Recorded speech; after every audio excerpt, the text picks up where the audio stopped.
Hello, Antioch Brighton. I'm Clark Zaunbrecher, and I get to be the Director of Ministry here at Antioch Brighton. And also, I get to be a part of the Sunday afternoon Watertown Life Group. I love my life group. We're having the blast. I get to teach this week. This is our third week of a series out of the book of Deuteronomy called Courageous Generosity. This is week 3, and after this week we have one more message. And so we're going to start with just a little bit of review. If you've been with us the last 2 weeks, or you've listened or watched the video, you know, or you've heard that Deuteronomy means second law. Okay.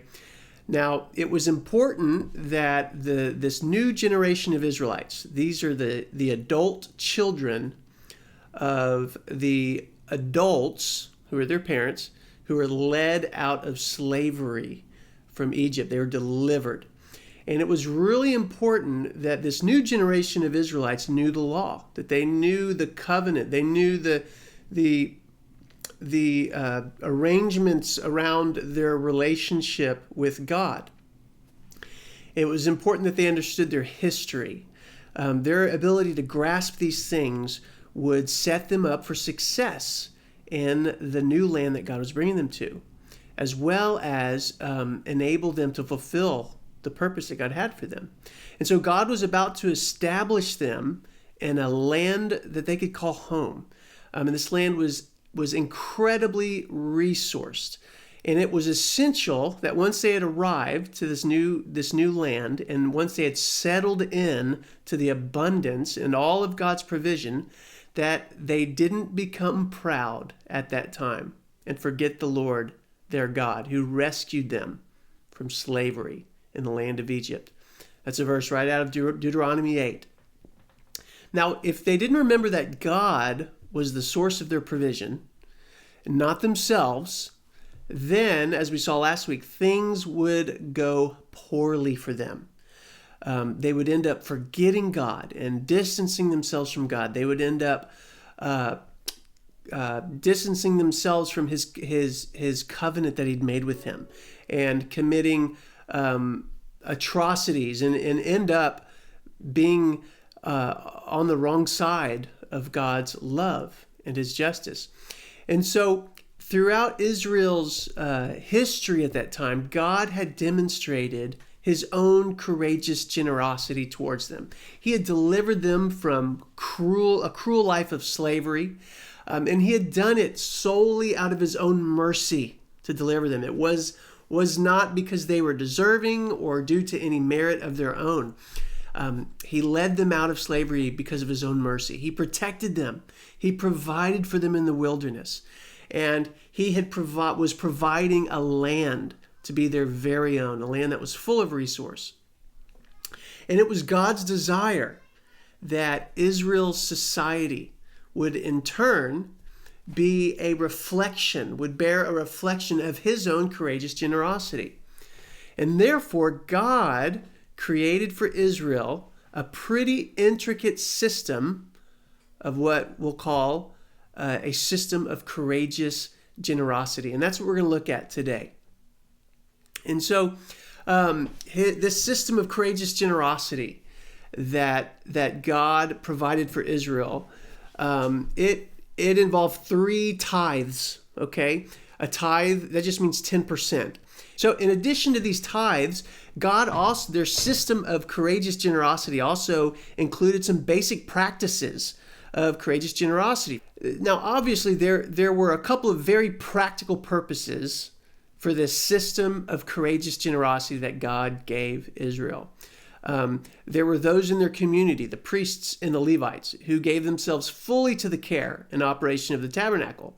And they gave themselves to facilitating Israel's religious life. And while others were out, farming, caring for livestock, making a produce, these Levites and priests were making sacrifices, and they and their families required money and food. So one of the tithes served a very practical purpose of meeting the needs of these people who worked in the religious sector.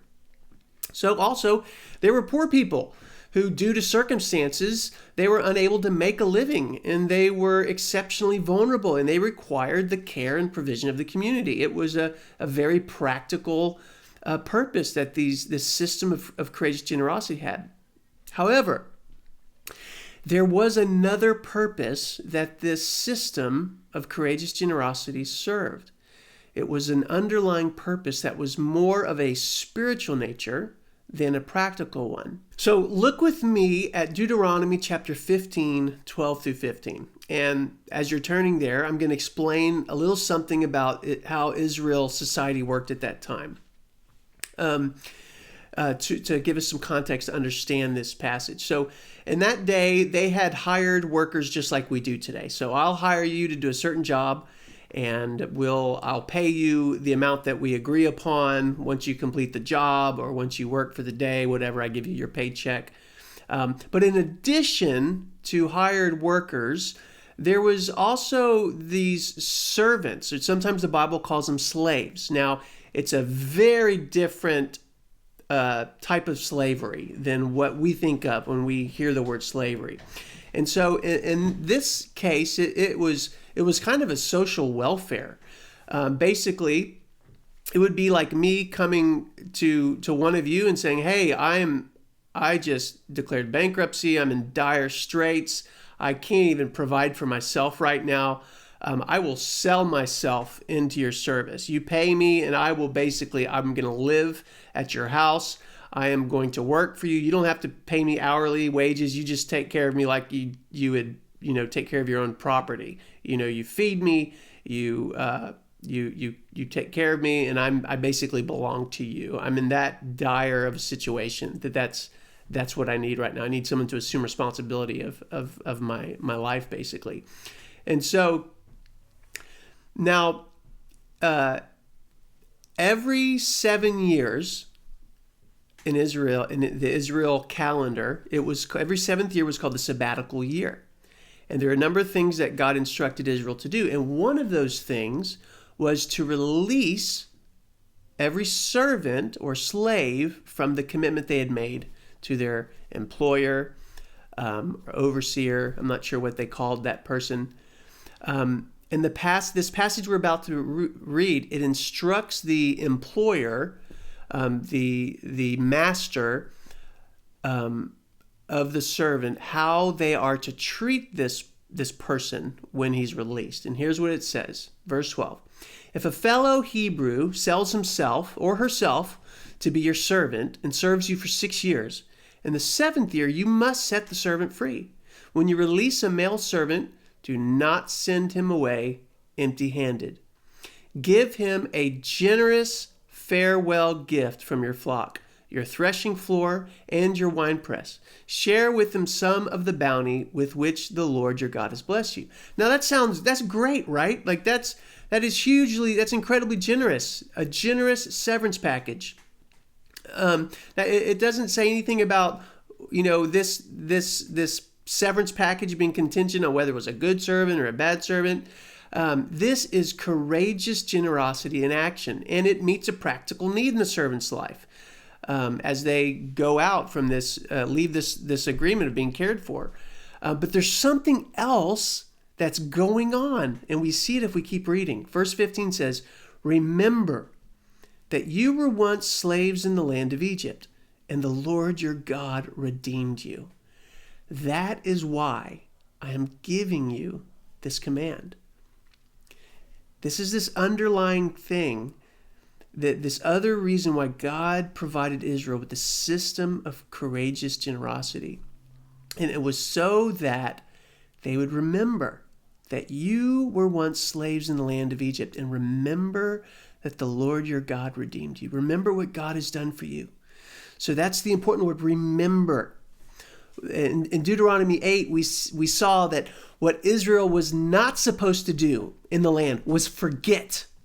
When they settled into the provision of the incredibly resourced land, they were not to forget that it came from God. They were not to think, where did all this stuff come from? Oh, it must have come from my awesomeness. No, it was so essential that they remembered. And so Moses is saying, remember that you were a slave. You were a vulnerable person with no rights. And remember how God treated you. Remember how God delivered you so generously. And remember, he's your God. He's your provider. He's your source. This is why I'm giving you this command, to help you remember. Let's look at another passage. This is Deuteronomy 24:19. And this is a practice that God commanded Israel to do, but when they were going about their agricultural duties, this is a practice, that a courageously generous practice that God commanded them. That was part of this, what I call, system of courageous generosity that God had given Israel. God says, when you're harvesting your crops and forget to bring in a bundle of grain from your field, don't go back to get it. Leave it for the foreigners, for the orphans and the widows. Then the Lord your God will bless you in all you do. When you beat the olives from your olive trees, don't go over the boughs twice. Leave the remaining olives for the foreigners, orphans, and widows. When you gather the grapes in your vineyard, don't glean the vines after they are picked. Leave the remaining grapes for the foreigners, orphans, and widows. Now here's why. Verse 22, remember that you were slaves in the land of Egypt. That is why I'm giving you this command. So it's the same underlying thing here. Exercising courageous generosity was one of the ways Israel remembered in this resourced land, this place of provision. It was a way they safeguarded themselves from forgetting that God was their provider, from forgetting everything that God had done for them. It was a safeguard from worry, from greed, the things that could pull them away from God. So not only do we see this in the Old Testament, but we can see it in the New Testament. We see this principle of courageous generosity being a safeguard to one's relationship with God. It's being a safeguard. It's safeguarding their spirituality. We see it in Jesus's interaction with the rich young man in the Gospels. Matthew 19 records Jesus's interaction with the rich young man, and we see that the rich young man comes to Jesus and says, "Hey, what must I do to have eternal life?" And they have a conversation, and Jesus discerns that this young man's belief, understanding about who the source was in his life. Was it him? Was it others? Was it money? Or was it God?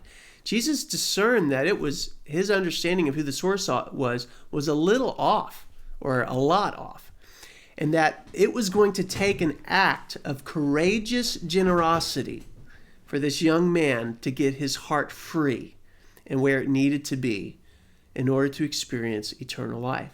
And Jesus tells him in Matthew 19:21, if you want to be perfect, go and sell all your possessions and give the money to the poor, and you will have treasure in heaven. Then come follow me. So, obviously, the poor that receive from him were going to benefit practically from this act of courageous generosity. But the one who is really going to benefit was the rich young man. So he would benefit spiritually from this act of courageous generosity even more than the poor would have benefited practically from his act of courageous generosity. And so let me ask you this. So God gave Israel a system of courageous generosity. Do you have a system of courageous generosity in your life? What regular practices have you established that serve as a way of reminding you that God is your provider, that God is your source? You aren't the source, but He is. So Natalie, my wife Natalie and I, we just celebrated our 15th wedding anniversary this last week. And it's been a wonderful 15 years. And since we got married from the very beginning, we have been committed to figuring out courageous generosity in our lives. So in no way have we arrived, okay? I want that to be clear. We would never put ourselves up as a model of courageous generosity.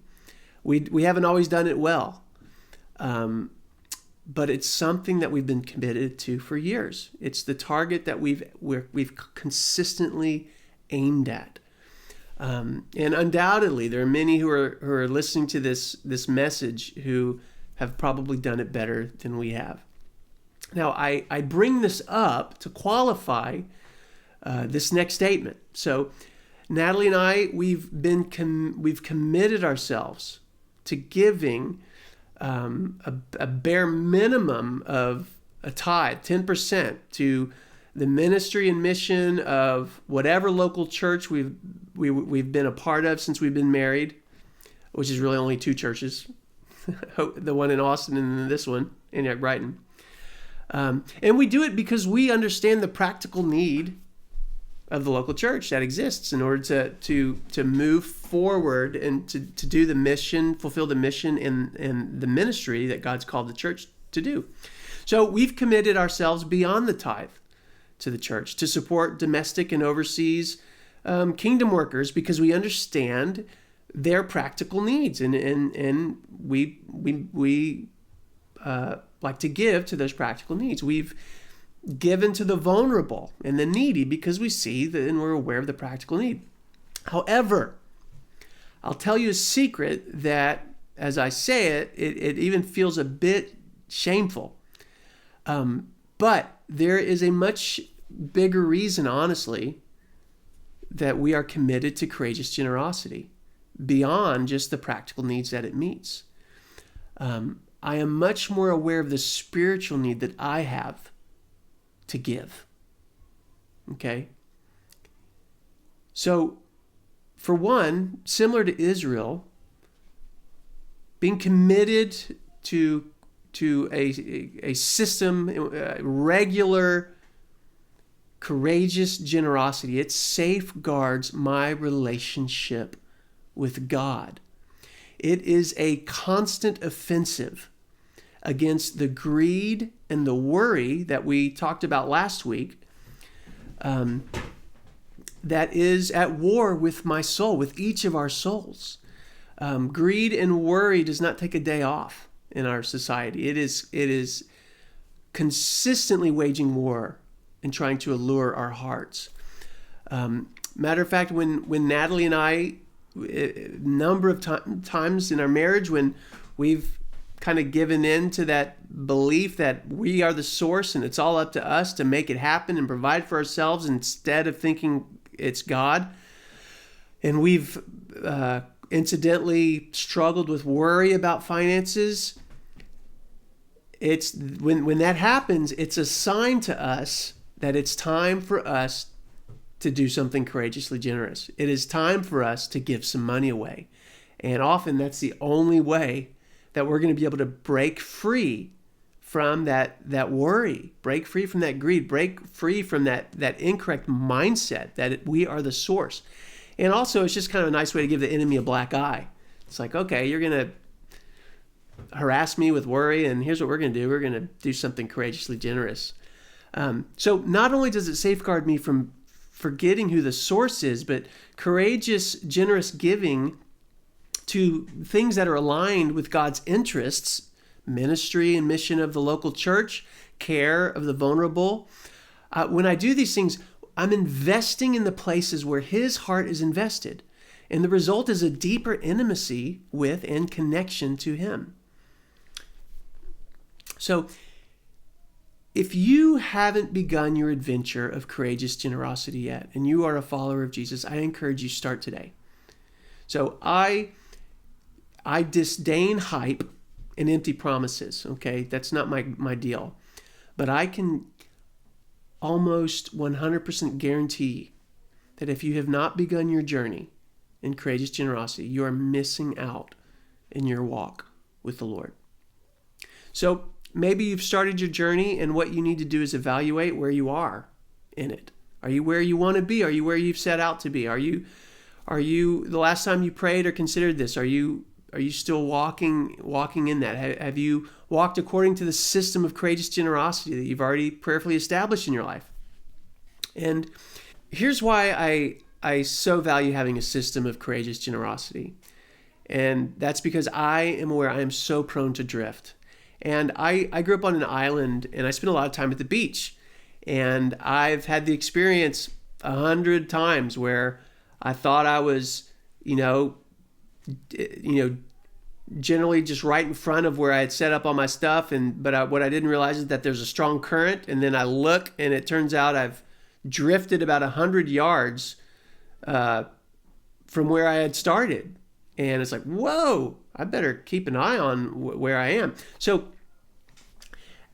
I know that it's the same way with finances, with courageous generosity, that if I'm not regularly, if I don't have times where I'm regularly scanning the shoreline and saying, where am I? Where did, am I where I thought I was? Have I drifted? Do I need to get back to where I was? This is one of those moments where we have the opportunity to scan the shoreline for our stuff. Where's Jesus? Where did we think we were? And in Israel's system of courageous generosity, the ministry and mission of the house of God was the primary place God's people invested. And this is still true for us as followers of Jesus. And so, in response to this message, I want to encourage you to do something this week. I want to invite you to scan the shoreline of your courageous generosity this last year. So don't wait until February or March, tax time next year. But go ahead and look at your giving records and get some clarity, prayerfully, get some clarity on how much you've invested in God's interests this last year financially. Namely, giving to the ministry and mission of the church and giving to those that are needy. If you've given to Antioch Brighton before, you're going to receive an email this week with a copy of your giving record for this last year attached. And this is for your eyes only. This is not something that anyone else is looking at before it's being sent. It's actually, it's. I think we have a system that a computer system is going to send it. And this is to assist you in your process. And so when you receive that email, I want to encourage you to prayerfully scan the shoreline and begin praying and considering how God might be leading you to establish or maintain or adjust the system of courageous generosity that He wants to use to safeguard and strengthen your relationship with Him.